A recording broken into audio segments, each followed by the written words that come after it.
खिलाफ लोगों में गुस्सा है। मेरी सहयोगी वर्षा शाही की रिपोर्ट देखिए। जहां पहले कथावाचकों की कथा में महिलाएं बैठ के कथा सुना करती थी और उनके बातों को अमल करके अपने घरों में वही चीजें किया करती थी, लेकिन आज वो महिलाएं इन्हीं कथावाचकों का विरोध कर रही। आखिर क्यों? जिस तरीके से प्रेमानंद महाराज और अनिरुद्धाचार्य के बयान जो आए हैं महिलाओं को लेकर, उसको लेकर महिलाओं के अंदर कहीं ना कहीं क्रोध पैदा हुआ है कि आखिर क्यों जो सनातन को आगे बढ़ने की बात बताते हैं, जो सनातन की बातों को कहते हैं, जो अपने परिवार को सुधारने की बातें कहते हैं, वो महिलाओं के विरोध में ये बातें क्यों कह रहा है। इन महिलाओं से ही जानते हैं। और क्योंकि अंजू जी हमारे साथ। अंजू जी, अनिरुद्धाचार्य का बयान आया महिलाओं के कैरेक्टर को लेकर, फिर प्रेमानंद महाराज जी ने भी कह दिया कि आजकल 2 से 4 महिलाएं ही पवित्र होती हैं जो अपने पतियों की तरफ जाती हैं। ऐसा क्या है कि ये लोग ये सारी चीज़ें बोल रहे हैं? अब समझ में नहीं आ रहा है। जिन महात्माओं की हम लोग इतनी सब लोग भक्त थी महिलाएं, और उनके बयान आना कहीं ना कहीं ये पब्लिसिटी स्टंट लग रहा है कि ये लोग या तो महात्मा ज़्यादा हो गए हैं, कि इनको पब्लिसिटी करने के लिए कुछ और नहीं मिला, उन महिलाओं के ऊपर ही इन्होंने कटाक्ष कर दिया। कभी कभी कहा जाता है ना, जैसे नेगेटिव कुछ हम बोलेंगे तो हम फेमस हो जाएंगे। बाकी तो इनके विचार इतने खराब नहीं थे जिस तरह उन्होंने महिलाओं को लेकर के बहुत ही अशोभनीय निंदनीय टिप्पणी है, और इनको महिलाओं से माफ़ी मांगनी चाहिए कि महिलाओं के प्रति इनकी धारणा बहुत ही गलत है। मैं इसका विरोध करती हूँ। इसके साथ साथ अगर हम बात करें लिविंग रिलेशनशिप की, तो आजकल बड़ा ट्रेंड है। दिल्ली चले जाइए, आप कहीं पर भी रहिए, लोग कहते हैं कि लिविंग में हम रहेंगे, उसके बाद हम शादी करें। इसको लेकर भी अब कटाक्ष किए जा रहा है कि लिविंग रिलेशनशिप में रहना सही नहीं है। हमारे सनातन संस्कृति में लिविंग रिलेशनशिप में रहने की बात कही नहीं गई। आप क्या कहेंगे? देखिए, हमारे जो धर्म गुरु हैं, पहले तो इनको ये बात बहुत सोच समझ के बोलनी चाहिए कि बहुत लंबी फॉलोइंग है इनकी, जो इनको बहुत ही सीरियसली लेते हैं। तो इस तरह की कोई भी चीज़ बोलने से पहले बहुत ही ज़रूरी है उसको नाप तोल करके बोलना। रही लिव इन की बात, तो देखिए गवर्नमेंट ने तो कई जगह इसको लीगलाइज करा है, राइट। लेकिन रिलीजन के हिसाब से जो आपने कहा कि डेफिनेटली हमारे रिलीजन में इसकी कोई जगह नहीं है, लेकिन समय बदल भी रहा है। आजकल हमारे बच्चों हम क्या देख रहे हैं सोसाइटी में, वो शादी नहीं करना चाहते। 30 साल की उम्र हो गई, 35 साल की उम्र हो गई, शादी नहीं करना चाहते कि हम पहले देखेंगे। पहले का ज़माना और था कि जैसा था हमने निभा लिया, जो था वो निभा लिया। अब कोई निभाना नहीं चाहता है, वो चाहते हैं कि फेयर डील मिलनी चाहिए। तो फेयर डील के लिए अगर वो साथ में अगर रह करके देखना चाह रहे हैं, आजमाना चाह रहे हैं, तो उसमें कोई बुराई मुझे तो नहीं लगती है। कोई बुराई नहीं है। इसके साथ साथ क्या जो आजकल की माहौल है, इससे भी क्या कुछ इफेक्ट पड़ रहा है? क्योंकि अब पवित्रता की बात करी जा रही है, महिलाओं की पवित्रता अब उस तरीके से नहीं रही। तो क्या ये सही है कि वो पवित्रता जो पहले थी और अब महिलाओं को हर बार अग्नि परीक्षा देनी पड़ती है, इस बार भी अग्नि परीक्षा की बात हो गई है? देखिए, पहली बात तो ये है कि मनुस्मृति में कहा गया है कि सत्यम बुर्यात प्रियम बुर्यात, सत्य बोलिए पर प्रिय बोलिए। मुझे लगता है कि कुछ लेडीज़ को ये बात पसंद नहीं आई कि उनके बारे में जो कहा गया वो पर्सनल ले लिया। ठीक है, जो आपने पूछा क्वेश्चन, उसका ये आंसर है कि मैम इस वक्त ग्लोबलाइजेशन का माहौल है। हम सभी लोगों में से, परिवारों में से कोई ना कोई देश विदेश जाता है, तो नेचुरल है कि कल्चर का आदान प्रदान होगा ही होगा।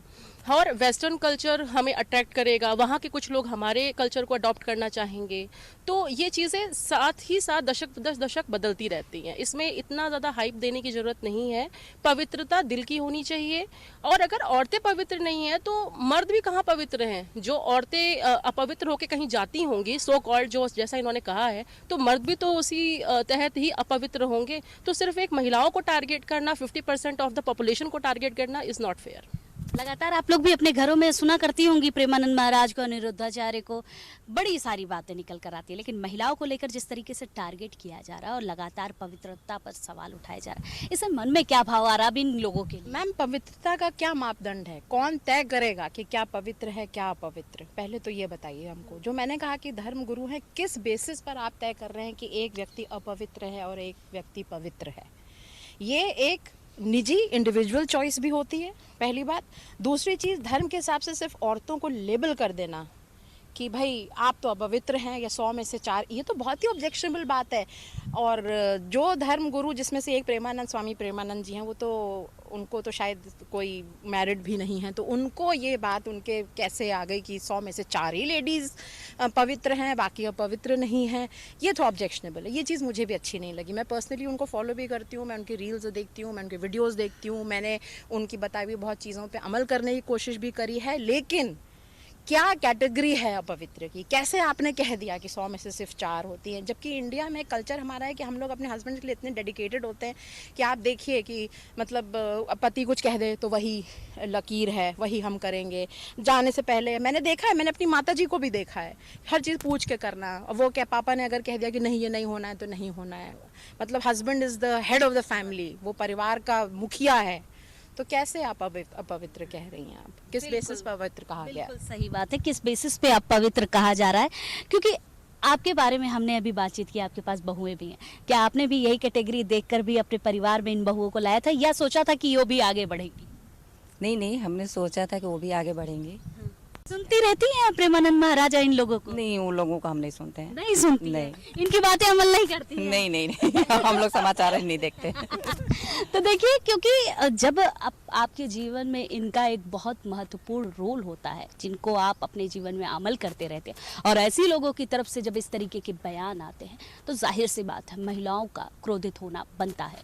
और ये लगातार कहा जा रहा है कि इन कथावाचकों से कि आप माफ़ी मांगिए, क्योंकि आपने महिलाओं की पवित्रता पर सवाल उठाया है और ये पवित्रता का कोई मापदंड आप नहीं तय कर सकते। कैमरामैन दीपक के साथ मैं वर्षा शाही, इंडिया न्यूज़, लखनऊ।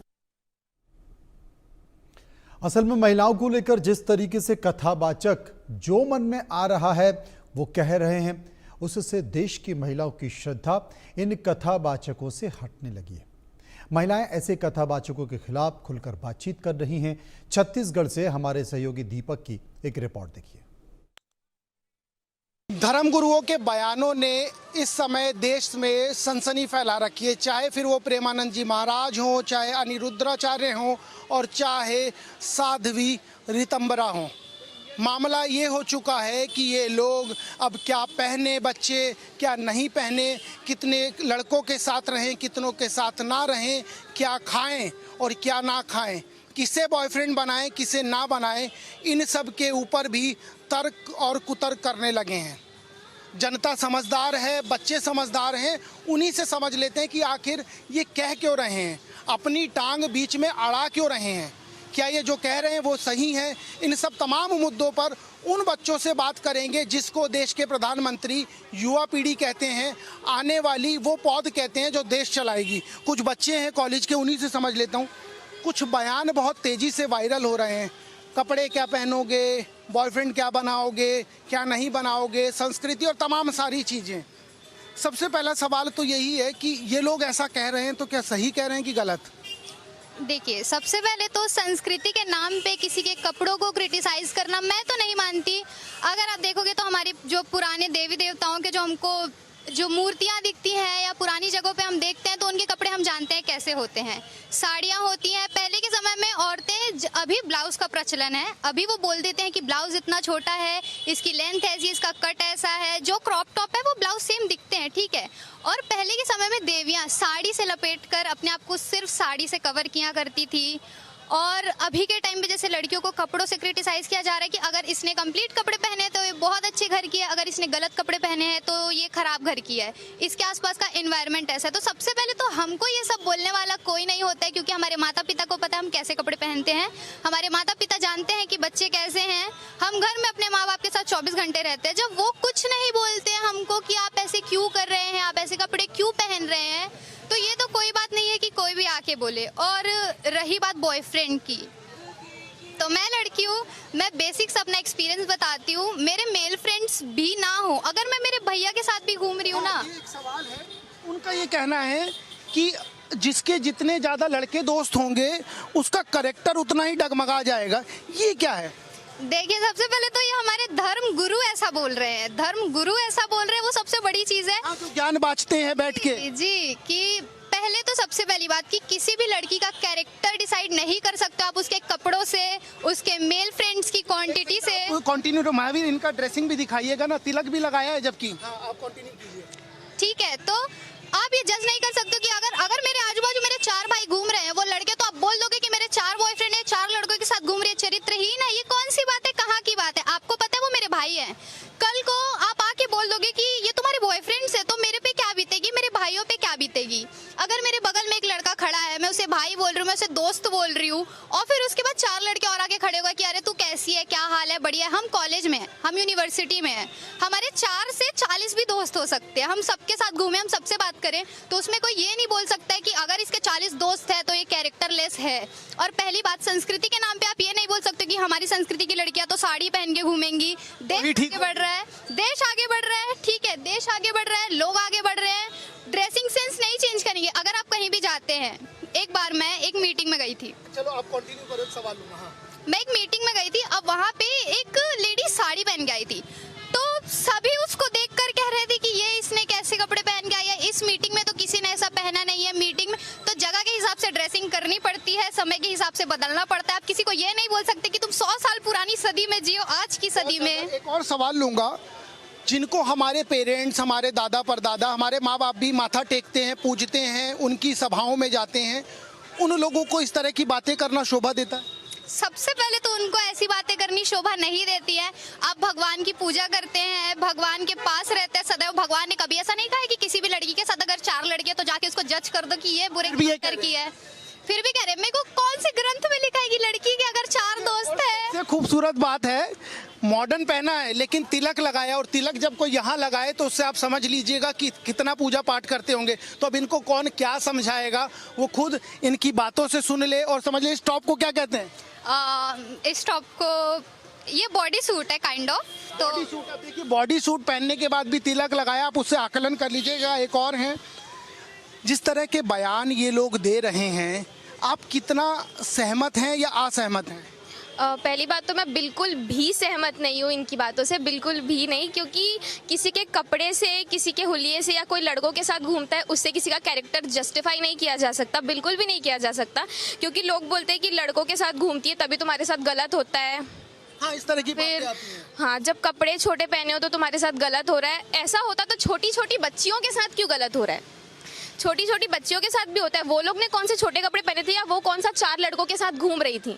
एक और चीज़ आती है कि आजकल रील बनाने निकली हैं, गलत कपड़े पहन रही हैं, शरीर दिखा के पैसा कमाना चाह रही हैं, इस सब तरह की बातें वे लोग कह रहे हैं। क्या उनको शोभा देती है और इस तरह की बातें होनी चाहिए? नहीं, उनको ये सारी बातें बिल्कुल भी शोभा नहीं देती, जबकि वो हमारे धर्म गुरु हैं और वो ऐसा कह रहे हैं। जब वो ये सब बोलेंगे तो जब जो बच्चे उनको सुनते हैं या जो लोग उनको सुनते हैं, उनकी सोच में भी तो वही चीज़ आएगी कि वो लोग जो बोल रहे हैं कि लड़कियां ये नहीं कर सकती, रील नहीं बना सकती, क्यों नहीं बना सकती? कारण क्या है कि रील बनाने से हमारे राइट्स है, हमारे मौलिक अधिकार है कि हम कुछ भी कर सकते हैं। एक और आखिरी सवाल लूँगा, कपड़े छोटे पहने तो कैरेक्टर का असेसमेंट हो गया, कपड़े बड़े पहने तो वो भारतीय परंपरा को अपना रही है, क्या ऐसा होता है? नहीं, बिल्कुल भी नहीं। कपड़े छोटे और बड़ों से किसी का कैरेक्टर कैसे पता चलता है? हम देखेंगे कि अभी हम लोग ने जीन्स टॉप पहना हुआ है तो वहाँ पे हमारी बॉडी का एक भी हिस्सा नहीं दिख रहा है, लेकिन जो साड़ियाँ होती है उसमें भी तो कमर दिखते हैं, पीठ दिखती है, तो वो तो भारतीय संस्कृति के कपड़े, फिर उसमें कमर और पीठ क्यों दिख रही है? इन 2 युवतियों ने उन तीनों की आंखें जरूर खोल दी होगी। कुछ और लोग हैं जिनसे बात करने की कोशिश करूंगा और समझूंगा कि आखिर चल क्या रहा है। एक बात बताइए मुझे, बहुत सारे तमाम ऐसे वीडियो आते हैं जिसमें ये कह दिया जा रहा है कि लड़कियों को ऐसा कपड़ा पहनो, वैसा मत पहनो, पब में मत जाओ, पार्टी में मत जाओ, लड़के दोस्त मत बनाओ। आप कितनी सहमत हैं?